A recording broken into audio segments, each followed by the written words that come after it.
Thank you for joining us at FTP Sports Games. This video covers Dugout Steps Baseball, the warm-up tosses, and the beginning of a game. For this game, we're going to play the 1986 Boston Red Sox, the 1986 New York Mets, in a rematch of Game 1 of that classic World Series.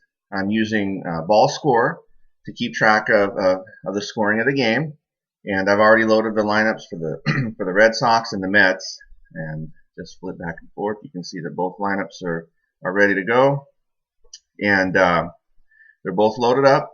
And using Ball Score, it's a great program, and you can search and download that for free. Normally, I would be using Ball Roller, but I have to be flipping back and forth between different Excel sheets, etc., etc.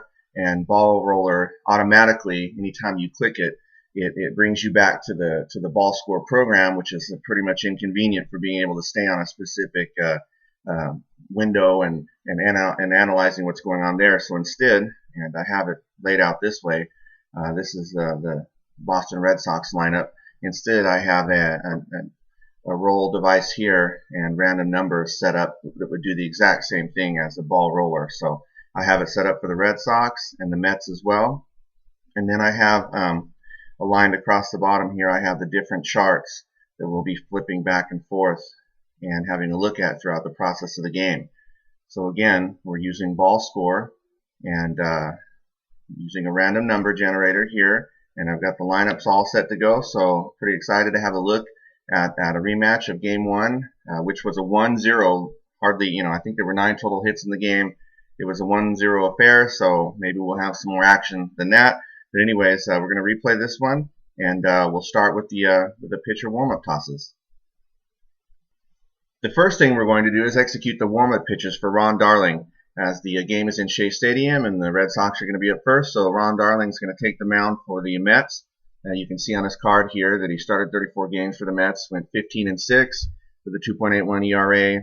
Opponents hit 234 off of him, and then he pitched 237 innings. A couple of things to note here is that he has a fatigue rating of 7, and also he's a B-rated pitcher. So the first thing we're going to do is have a look at where we're going to find the information for the pitcher warm-up tosses, and we look at the main chart, the back of the main chart, and there's a section up here called pitcher warm-up tosses, and this is divided into 2 rolls, and I always like to configure Ball Roller so that it has 2 rolls happening at the same time. In other words, you're using 2 sets of dice, right? So this is a random number 1 through 100, and this is a random number 1 through 20. 1 through 100, 1 through 20. And you configure it so it's 0 to 9. That way 0 appears before, so 07 is just 7, and then double zeros is 100. So looking back at the chart, we see here that the first roll, we're going to look to see what the level of grooved in or effectiveness is of the pitcher. And Ron Darling is a B-rated pitcher, so if the roll is 1 through 16, he's going to be grooved in. If it's 86 to 100, it's going to be ineffective. Anything in between that, he's just going to use his normal grading. And that corresponds to the grades along the side here for a split versus lefties and then versus righties. These are his normal grades. He's a 76 against lefties. If there are men on, he's a 78. Against righties, he's a 78. And if men are on, he's an 80. If he's grooved in, you use his grooved rating down here corresponding to the left or right side. And then if he's ineffective, it drops down to 68 and 70. So you can see how, depending on how he warms up and how he's feeling that day, you can see that when a pitcher takes the mound, they're not the same every single time. So let's go back to that here, and then we use the random number 1 through 20, the D20, on his to check to see if he's going to have overpowering stuff. And that number is up here. It's his stuff rating, STF, and he has a rating of 18. So then on the second roll, you're going to determine if he has swing and miss stuff or if he's going to be pitching to contact. And we're going to use the K rating to determine that. This K rating right here is going to help us determine that. And this control / wildness level, which is extremely important for a pitcher, and we're going to check down here on that. So let's do a roll.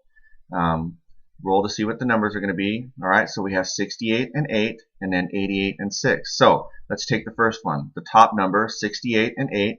And let's look back at the main chart. So he's a B pitcher. 68 is in between, so he's just using his normal grading. And then the D20 was 8, And when we look back at Darling, he has a stuff rating of 18, nowhere near that, so he's just pitching with his normal grading, and he does not have overpowering stuff. We look at the second number, 88 and 6, and we go back to the chart, and we see here that we're looking to have a look inside of his K rating on his pitcher out grid, which is 21. 88 is way above that, so he's not pitching with swing and miss stuff either. It is close up here to 90 through 100, which would have meant that he was pitching to contact, which would really reduce the amount of strikeouts he's able to get in the game. And he's not doing that either, but we're going to have a little change here because the D20 was 6, and so when we look at the chart, and keep in mind he's a control level of a dash, which is a 0. We look back at the main chart, roll down here, and the roll was number 6, which means we improve his control rating by a factor of 6. So we're going to move Darling to a control level of 6, and I created it so instead of using pitcher mats, I can just click from a drop-down menu, and that's what we have. So Ron Darling is just using his normal grading. He's not pitching with overpowering stuff or anything like that, and he's a control level 6 for the game, and we're just about ready to roll. They played the national anthem, had the fancy starting lineups announced and everything like that, and we're going to get to the action right now. A quick word on control ratings. Anytime that you're rolling in the warm-up tosses, and it calls for an improvement of the pitcher's control rating beyond 10. It is capped at 10. It can't go any more than that. So 10 is the highest level of pinpoint control that he has, and we use the second digit in the batter and the pitcher-batter interaction. Anytime there's a control scenario that pops up, the second digit is used to determine if the walk is prevented, etc., etc. And since the second digit of this number here can be no greater than 10, then obviously it's capped at 10, and you'll notice that in the pitcher mats too, that it's capped at 10. So in that scenario, a pitcher pitching with pinpoint control level of 10 is going to prevent all walks, except for, remember, there's still intentional bases on balls that can be issued, and you can still pitch around and pitch carefully to a batter, and that's covered in the rules. We're not going to go over that here in this short example game, but that's covered in the rules, and I'm probably going to put together something for that later. You can still pitch around and pitch carefully to certain batters. So we're going to go ahead and start here. Wade Boggs is going to lead off, and because Ron Darling is just using his standard grades, he is a 76 against lefties. Wade Boggs is a left-handed hitter, so he's a 76 against lefties and against righties. Wade Boggs modifies that down to the tune of a -11. So the at-bat impact number is going to be 65. Anything that we roll 1 through 65 here is going to have Ron Darling winning the matchup, and anything that's 66 and higher, Wade Boggs is going to win the matchup. And then from there, we're going to roll again to get what the play result's going to be, whether it's a hit or an out, etc., depending on who won the matchup. So let's have a look here as we lead off the 1986 Fall Classic. Click the random number generator here, and good, we have a 99 that pops up right away. So a couple of things here. Anytime this number is 10, that means there's a possibility of a hit batsman. This number is odd, which means we check the batter's card, and on his card, Wade Boggs doesn't have a hit by pitch rating, so nothing's going to happen there. So this obviously 99 is much higher than 66, which means that Wade Boggs wins the pitcher-batter interaction, and 99 is also high enough to be within the hits to outs range for Shea Stadium.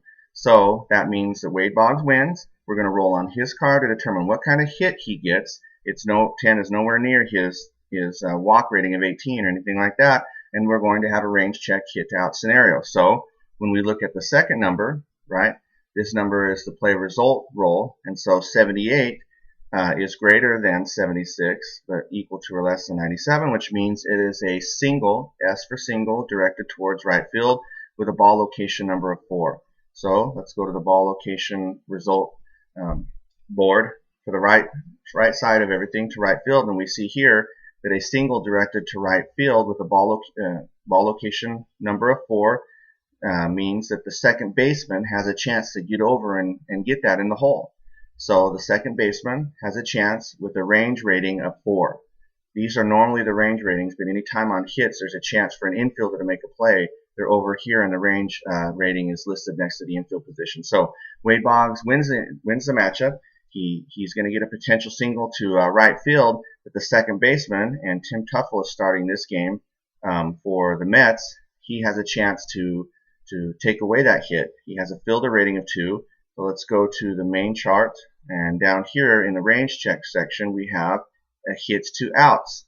So let's think about what's going on. Tim Tuffle is a fielder rating of 2, and then when we look back, this is a range rating number of 4, so the range level is 4. So we're going to find that intersecting point. Tuffle's a 2, it called for a 4. That means there's a 1 in 20 chance, not much. There's a 1 in 20 chance that Tim Tuffle takes away that base hit. So let's roll again and use this top number. We're looking for a 1 here. If it's anything greater than that, then he doesn't make the play. It's 14, so that's it. No hit to out scenario there. Tuffle doesn't make the play. Now remember, the first number was a 99. Anytime the second digit of the pitcher-batter interaction roll is a 5 or a 9, that means there's an error check. So the ball ends up in right field, and since the second digit of that original roll was a 9, we have an XE check, which means that it's an error check on anything that hits the ground in the outfield. In other words, the fielder is going to play the ball, and then also on ground balls in the infield where the fielder has the possibility of making a throwing error to first base that the first baseman can dig out. So who's the right fielder for the Mets? We all know who that is, Darryl Strawberry. He has a error rating of 14, so when we go back here, remember Tuffle, we needed this to be a 1 for him to make the play. He doesn't. The ball ends up in right field, and we use this number to check against Darryl Strawberry's error rating. It's much higher than that, so that's it. So the end of the result is Wade Boggs simply gets a hit. A is the shortcut button for hits in ball score. Hit the number 1, and he got a single. So Wade Boggs leads off with a single. All right, Boggs leads off with a single, and now we're going to have Marty Barrett up. So since we're in an example game, let's go ahead and have him try and lay down a sacrifice bunt. Ron Darling is a good pitcher. We're at Shea Stadium, which is not a hitter's park, so runs might be at a premium. And so maybe we ought to go ahead and try and lay down a sacrifice bunt. There's a couple things to look at here. The sac rating for the player, and then the bunt play chart. So let's go ahead and see what happens here. Let's have Barrett show bunt. There's 2 options. You can either show the bunt, which means it increases his rating but decreases the chances for him trying to get a bunt hit out of that. Or you can just drop the bunt, which increases the chances of getting a bunt hit out of the scenario. So let's go ahead and have him show bunt. That adds 15 to a sac rating. Again, this whole video assumes that you've at least looked over the instruction manual for Dugout Steps Baseball, so you have a general idea of what's happening. So it increases his sac rating up to 97, which is very high. It's a good bunter. So let's roll here and see what happens. It's an 82. So we're showing bunt. That means it's an 82. That means it's going to be successful with a result number of 20. So let's go ahead and look here. And because he's bunting, this would normally be in his walk rating area, but because he's showing bunt, he's just going to go ahead and lay that down. If he were dropping a bunt, you would still check for a control scenario, but Ron Darling would control that and prevent any type of bases on balls, since he's pounding the strike zone in this case and not anything wild at all. So it's a successful bunt. We look on the bunt chart, and that means it's the ball location number 20. So the fielder is the third baseman, and this gives you the location. And these little abbreviations, if you look in your game materials, there's an abbreviation chart for all of the ball in play stuff, and that means it's down the third base line. So ball location 20, third baseman's the fielder, and it's down the third base line. When we look back at the roll, there's nothing that calls for a error check or anything like that. If this were really low, when we look at the bunt chart, if this were really low down here in this series of numbers, then he would have laid down the bunt well enough that he might actually be able to beat it out. But not in this case. It's going to simply be a sacrifice, and that's going to move Wade Boggs over. You can try and make a play on the base runner, but top of the first, nobody out, not a good idea, right? So Marty Barrett's going to get a sacrifice hit. So we go up here, click SH for sacrifice hit. Boggs is going to advance to second, and we're going to have the put out be from the third baseman, and it's a wheel play. Since he showed bunt, let's say that a wheel play was on, which means the second baseman slides over to cover first as the third and first baseman crash down towards home plate. So it's a sacrifice hit. Score it 5-4. So Wade Boggs is on second now with 1 out, and the next batter is going to be Bill Buckner. All right, so we've got Wade Boggs at second base, and Bill Buckner's up with a man in scoring position, so a good chance for the Red Sox here in the top of the first inning. And we're going to look here with Ron Darling with men on. He is a 78 rating against lefties. And Bill Buckner with men on is a -4 rating, so he lowers his rating down to 74. So the at-bat impact number is 74. So anything 1 through 74, Ron Darling's going to win the matchup. Anything 75 and higher, Bill Buckner wins the matchup. So let's go ahead and roll and see what happens. All right, we have a 12 and a 13. A 12 and a 13. So 12 is low, which means that Darling wins the matchup in this case. 13 isn't within Bill Buckner's W walk rating, so it's going to be an out. All right. In other words, Ron Darling wins the matchup, and then we're going to look on his card to see what kind of put out is going to take place, what kind of out scenario is going to happen. So 100 is as high as it gets. So that down here is FL. FL means it's a foul out if the ball is still in play. Each ballpark card has a foul territory section. 17 in most ballparks would be out of play along the line. And when we go here, let's look at the ball location number on the right side in this section for foul out. 17, ball location 17 is a foul out down the right field line. Not at the very, very back corner, but up a little ways. And in most ballparks, the way the game is designed, that would be out of play. But Shea Stadium has a very large foul territory, so it's down the line. When we look here, right field. So Wade Boggs would have a chance to tag up and stuff and try and move on the foul out. Darryl Strawberry has a pretty strong arm out in right field, and Wade Boggs isn't super fast or anything like that. Besides, there's no reason to really push it when you've got Jim Rice coming up next. So that's simply going to be a foul out. So let's hit the O button, and the foul out is to the right fielder. And let's have Wade Boggs stay on second. You could have him advance, but it's not really worth it in the top of the first inning, and that's it. So next we're going to have Jim Rice. So when we look back at ball score, there's 2 out with Wade Boggs on first, and let's see what happens here. Ron Darling is an 80 against righties with men on, and Jim Rice modifies that down 7. So the at-bat impact number between those two is going to be 73. We roll, and we have a look here, and 42 is certainly within Ron Darling's range, and so Ron Darling is going to win that matchup. 8, nowhere near the W rating or anything like that. It's not low enough to be an outs to hit scenario, and so it's simply going to be a scenario where Ron Darling wins the matchup, and it didn't call for a an error check or anything like that. So 62, right, fits into the fly ball to left field, the fly ball to left field area. So we look at the ball and location chart here, and you wouldn't need to after you know that it's simply going to be an out. I'm just showing it to you here. So it's just a fly out to left field, and that's it. That's what's going to end the inning. So Boggs leads off, and let's go ahead and score that. So O, and then U is the shortcut number, and that's it. The inning's over. Now we're going to switch to the bottom of the first. So Wade Boggs led off with a single, moved over on a sacrifice bunt by Marty Barrett. And then Ron Darling retired the next 2 batters with a man in scoring position, and we have a good start to the game. All right, so as we approach the bottom of the first thing we need to do is perform the warm-up tosses for Bruce Hurst. So again, we're going to be looking at the back of the main chart in the first and second roll area, checking for effectiveness, overpowering stuff, swing and miss stuff, slash pitch to contact, and then his control or wildness rating. So let's go back here and let's roll. And Hurst is a B pitcher. All right.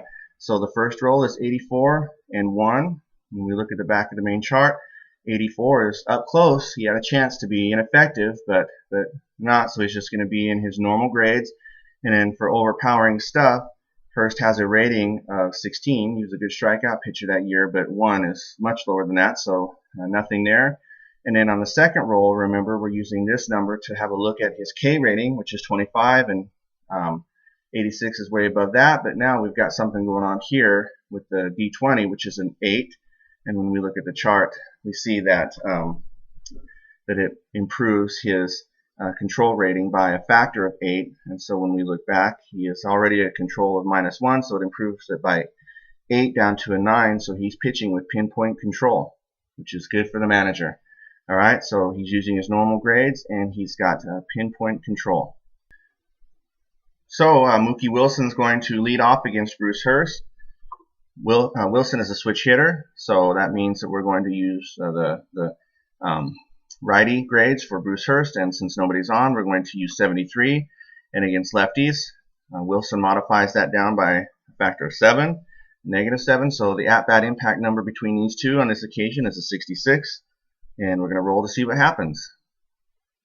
All right, it is a 10-14 for the first roll, 10-14. So 14 is nowhere near his walk rating, and 10 is low, which means that Hurst is going to win the matchup, but it's not near the out to hits range for Shea Stadium, and this digit here is not a 5 or a 9 or anything like that, so we're going to have an out. We look at the play result number, and 53 is greater than 50, but equal to or less than 54, which means it's a ground ball directed towards right field with a play result number of 18. So ground ball to first base with a play result number of 18. There's no one on base or anything like that, so there's nothing that we need to check. There's no out to hit scenario or anything. The only thing to remember, and this is covered in the instructions, anything that's 17 through 20 or 1 through 4 is hit far enough away from the fielder that it necessitates the pitcher cover first base. So in this case, Bill Buckner fields the ball, and he's going to shovel it over to Bruce Hurst, and the leadoff batter is retired. So we go back to ball score, and we have an out, and D is the shortcut for an out, the put out that is 3-1, and that's it. Mookie Wilson is up and down in short order, and now we have Lenny Dykstra. Hurst is a 75 against lefties. Dykstra is a -2, so we modify that down to 73. That's the at-bat impact number, and we're going to roll, and we see that 52 is certainly within the range for Hurst to get the out on this one. 11 isn't anywhere near the walk rating or anything like that for Dykstra. 11 would denote a wild pitch check if Wilson were on base, for example, and 2 would be within the wild pitch rating of Hurst, but since nobody's on base, it's going to be an out. And we look at number 61 here. It's greater than 54, but equal to or less than 64, so it's a fly ball to left field. Fly ball to left field, ball location number of 15. It's nowhere near enough for a fly ball to have a chance to get out or anything like that. And since no one's on, we don't need to check for the ball and play result board or anything like that. It's simply a fly out to left field. O brings up the shortcut menu. U is the shortcut key for an F7, and that's it. 2 up, 2 down. Okay, so now we're going to have Keith Hernandez up. He's a lefty, so we check Hurst's lefty rating of 75. Nobody's on. Hernandez has a -4 rating against lefties, so that's an at-bat impact number of 71. Let's see what happens. We roll again, and cool, it's a 51. But it has a number 10 here. That means we check for a hit batter scenario, and odd means that we check the batter's card. If this were even, we would check the pitcher's card, and we have a 1, which is in Keith Hernandez's hit batter rating of 1. So when we look at the main chart, front side, hit by pitch location, we use the first digit of the random number 1 through 100, and it's a 5, which means he was hit in the hand. So Keith Hernandez is hit in the hand on a pitch, and he's going to take first base. So we go to ball score over here, and we do a hit by pitch shortcut, which is, where did it go? Hit batter, sorry. All right, so now that's going to bring up Gary Carter with a man on, and Hurst is a 75 with men on against righties, and Carter is a -5, so the at-bat impact number is 70, and we're going to roll again. And we've got 12, which is low enough for Hurst to have won the matchup. Again, 17 isn't anywhere, it's closer, but it's not equal to or greater than 19, but Hurst would have controlled that anyway because 2 is certainly less than 9. So that means it's going to be an out, and let's check what the play result number is. It's a 33. So it's greater than 32, but equal to or less than 50, so it slots right in there. It's a ground ball directed towards center field, and because this is odd, it means it's bouncing towards the second baseman, directed towards center field, but bouncing towards the second baseman. And we have a ball location number of 9, etc., etc. So that's a scenario where Carter has a chance to hustle this out. Anytime this is doubles on a ground ball, when you look at the main chart, it's going to bring up a hustle scenario. So what that means is we roll again, and we check against Carter's speed rating of 3 to see if he happens to beat that out. Again, there's no out checks or anything like that we have, error checks or anything like that. and it's not low enough to be in an out to hit scenario or anything, so it's a ground ball, fairly routine to the second baseman, but bouncing in such a way, because this is doubles, that Carter has a chance to hustle and beat that out. He has a low speed rating, and we're rolling out of 20, so he has only a 3 out of 20 chance, but it would be just like Gary Kessel to hustle his rear end down the line and try and beat that out. So let's roll again and see if he does. Nope. 14, a lot higher, so he doesn't beat it out, and 73, when you look on the main chart, it doesn't kick into any of these areas up here that fall into the bad call range or anything like that. So he hustles, but he still gets thrown out, and that's going to be the end of the inning. So we have an O, and it's the out is put out 4-3. Shortcut button is E, and that's it. And we've completed one inning. So after one, it's 0-0 at Shea Stadium at the start of the World Series between the Red Sox and the Mets. Thank you for joining us at FTP Sports Games. We're going to pick up with the next video right at the top of the second inning and continue the action. Just wanted to put this one together to cover warm-up tosses and some basics of the game engine to start with, and then we'll keep putting out these videos, and we'll get through this first game between the Red Sox and the Mets.